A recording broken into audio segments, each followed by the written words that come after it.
What happened in New York this year takes the climate debate to a whole new level. New York Attorney General Letitia James went after JBS, America's largest meat producer, not because of something that they did do, but because of something she didn't think they could do.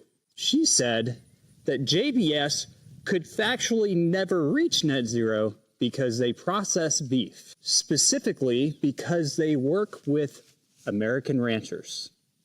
And because they work with ranchers and cattle produce methane, they couldn't ever reach net zero. The JBS Group primarily relies on direct and indirect suppliers to breed and raise the cattle it slaughters in its processing facilities worldwide.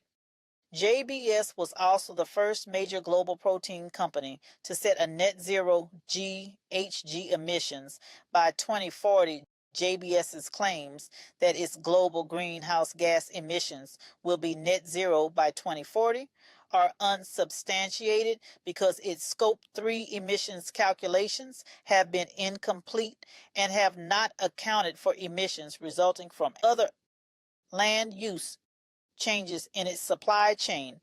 Due to the complexity and many stages of the business supply chain, JBS did not yet found a consensus about efficient and feasible methodology to calculate.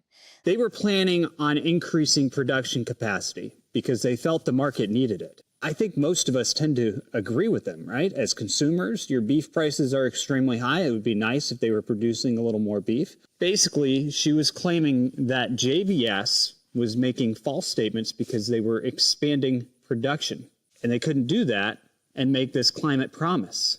They were concerned about JBS's lack of control over the ranchers that they worked with and the calculations of emissions that were coming from those evil ranchers, those evil independent landowners that are raising our nation's beef.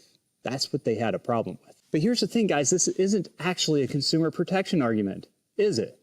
What she's doing would actually raise prices for consumers by trying to hit JBS with all sorts of fees. And she is also trying to attack the beef industry as a whole. She's saying that ranchers are bad, that beef is bad, that you can't possibly work with ranchers and meet a net zero climate goal. It was an attack on the industry, covered up by deceptive marketing practices by JBS. Basically an anti-beef policy disguised as law.